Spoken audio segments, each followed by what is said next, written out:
Hello नमस्कार, welcome to Kargil news India में आस्था शर्मा। तो आइए आज की बड़ी खबरों पे नजर डालते हैं। सुप्रिया सुले के परिवार की कुल संपत्ति 167 करोड़ रुपए बताई गई है, जो शरद पवार की 61 करोड़ रुपए की संपत्ति से लगभग 3 गुना अधिक है। रिपोर्ट के मुताबिक परिवार में संपत्ति के मामले में सुनेत्रा पवार शरद पवार से अमीर है, लेकिन सबसे ऊपर सुप्रिया सुले हैं। आयुष शेट्टी ने बैडमिंटन एशिया चैंपियनशिप के पहले मुकाबले में दुनिया के नंबर 7 खिलाड़ी ली शी फेंग को हराकर बड़ा उलटफेर किया। इस जीत के साथ आयुष शेट्टी ने टूर्नामेंट में दमदार शुरुआत करते हुए अगले दौर में जगह बना ली।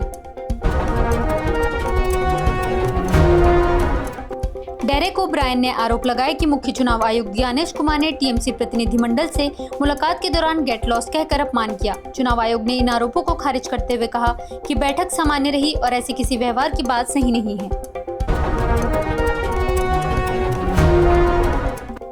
असम और मेघालय ने सबनसिरी प्रोजेक्ट से अतिरिक्त बिजली लेने से इनकार करते हुए ऊंचे टैरिफ पर चिंता जताई।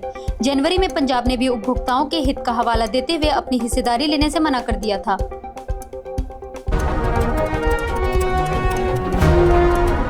पवन खेड़ा को लेकर विवाद में कांग्रेस ने हेमंत बिस्वा शर्मा के आरोपों पर सवाल उठाए और राहुल गांधी का बचाव किया। वहीं शर्मा ने दावा किया कि असम चुनाव में एनडीए को 90-100 सीटें मिलेंगी और बीजेपी अकेले 70 से ज्यादा सीटें जीतेगी।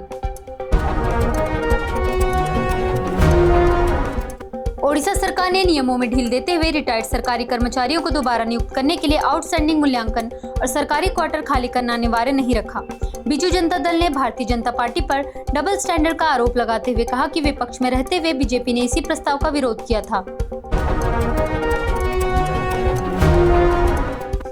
लद्दाख के उपराज्यपाल ने एक्सपायर हो चुके भूमि पट्टों के नवीकरणीय को मंजूरी दी, जिससे जमीन धारकों को बड़ी राहत मिली। यह फैसला उस समय आया है जब जम्मू कश्मीर में तनवीर सादिक के प्राइवेट मेंबर बिल के बाद ऐसे ही लीज बढ़ाने की मांग पर राजनीतिक बहस तेज हो गई है।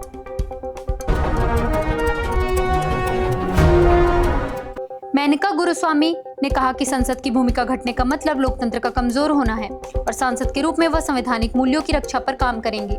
ऑल इंडिया तृणमूल कांग्रेस की राज्यसभा सदस्य बनी गुरुस्वामी मल्लिकार्जुन खड़गे के बीजेपी आरएसएस पर जहरीला सांप वाले बयान और हेमंत बिस्वा शर्मा के पलटवार के साथ असम चुनाव प्रचार का आखिरी दिन गरमाया। बीजेपी ने गुवाहाटी और दिल्ली में पुलिस में शिकायत दर्ज कराई और चुनाव आयोग से भी संपर्क किया, जबकि कांग्रेस ने असम सीएम के बयानों पर निशाना साधा।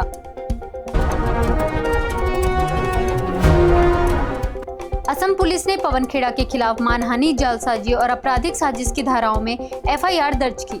शिकायत रिंकी भूयन ने दी, जो हेमंत बिस्वा शर्मा की पत्नी हैं। उन्होंने आरोपों को झूठा और दुर्भावनापूर्ण बताया।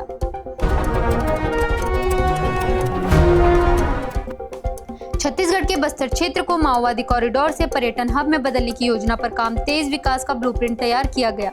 मुख्यमंत्री विष्णुदेव साय ने नरेंद्र मोदी से मुलाकात कर क्षेत्र के समग्र विकास की योजना पेश की।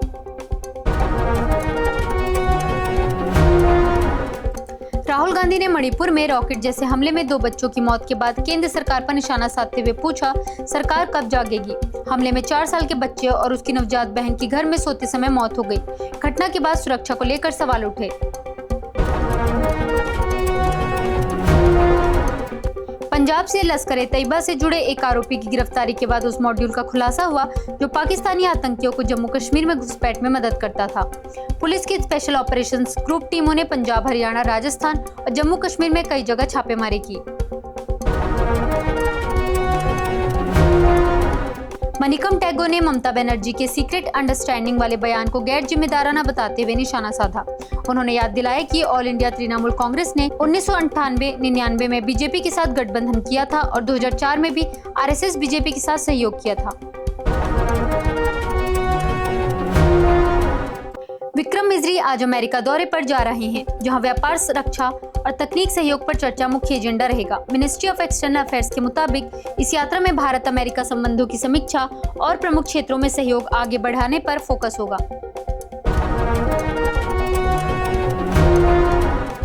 रिपोर्ट्स के मुताबिक डोनाल्ड ट्रंप को ईरान के खिलाफ युद्ध के लिए राजी करने में बेंजामिन नेतन्याहू की अहम प्रस्तुति निर्णायक साबित हुई। बताया गया कि इस प्रस्तुति ने अमेरिका और इजराइल को मध्य पूर्व में बड़े सैन्य संघर्ष की दिशा में आगे बढ़ाने में महत्वपूर्ण भूमिका निभाई। अमेरिका ईरान के 2 हफ्ते की युद्ध विराम पर कई विश्व नेताओं ने राहत जताई और इसे शांति की दिशा में अहम कदम बताया। डोनाल्ड ट्रंप ने इसे दुनिया में शांति के लिए बड़ा दिन कहा, जबकि पाकिस्तान की मध्यस्थता की भी सराहना की गई और सभी देशों ने युद्ध विराम का पूरी तरह पालन करने की अपील की। भारत ने ईरान में मौजूद अपने नागरिकों को जल्द से जल्द देश छोड़ने की सलाह दी और बिना दूतावास से संपर्क किए किसी भी अंतर्राष्ट्रीय जमीन सीमा के पास न जाने को कहा। यह एडवाइजरी तब जारी हुई जब क्षेत्र में तनाव बढ़ा और डोनाल्ड ट्रंप ने ईरान के पुलों व बिजली संयंत्रों पर हमले की धमकी दी थी। डोनाल्ड ट्रंप ने अमेरिका ईरान युद्ध विराम को दुनिया में शांति के लिए बड़ा दिन बताते हुए कहा कि ईरान भी समझौते को चाहता है और अब सकारात्मक कदम उठाए जाएंगे। उन्होंने कहा कि अमेरिका स्ट्रेट ऑफ हॉर्मज में ट्रैफिक जाम को संभालने में मदद करेगा और क्षेत्र में स्थिरता बनाए रखने के लिए मौजूद रहेगा। इजराइल के प्राइम मिनिस्टर बेंजामिन नेतन्याहू ने कहा कि अमेरिका ईरान सीज़फायर में लेबनान शामिल नहीं है, जिसे पाकिस्तान के पीएम शहबाज शरीफ के दावे से मतभेद सामने आया। शरीफ ने कहा था कि यह युद्ध विराम हर जगह लागू होगा, जबकि इजराइल ने संकेत दिया कि लेबनान में कार्रवाई जारी रह सकती है। तेहरान ने दावा किया कि 2 हफ्ते की युद्ध विराम के दौरान स्ट्रेट ऑफ हॉर्मज पर नियंत्रण ईरान की सेना के पास रहेगा। डोनाल्ड ट्रंप ने कहा कि ईरान की 10 सूत्रीय योजना बातचीत के लिए वर्केबल बेसिस है और उम्मीद जताई कि इसी सीज फायर के दौरान अंतिम समझौता हो सकता है। चुनाव आयोग ने पश्चिम बंगाल चुनाव से पहले ऑल इंडिया तृणमूल कांग्रेस को चेतावनी देते हुए कहा कि इस बार चुनाव सख्ती से कराए जाएंगे। आयोग ने बूथ कैप्चरिंग और बूथ जैमिंग जैसी अवैध गतिविधियों पर कड़ी कार्रवाई की भी चेतावनी दी।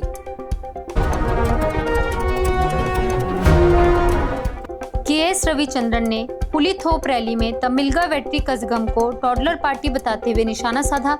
रैली में कांग्रेस, मक्कल निधि मय्यम और कम्युनिस्ट पार्टी ऑफ इंडिया सहित गठबंधन दलों के नेता और कार्यकर्ता भी मौजूद रहे। कांग्रेस ने पाकिस्तान की मध्यस्थता से हुए अमेरिका ईरान युद्ध विराम के बाद प्राइम मिनिस्टर मोदी पर निशाना साधते हुए कहा कि सेल्फ स्टाइल विश्व गुरु की छवि उजागर हो गई है। कांग्रेस नेता जयराम रमेश ने कहा कि पाकिस्तान की भूमिका भारत की कूटनीति के लिए झटका है और केंद्र सरकार इस पूरे घटनाक्रम पर चुप रही। ये थी आज की बड़ी खबरें। बने रहिए गार्गी न्यूज इंडिया के साथ। मैं आस्था शर्मा, धन्यवाद।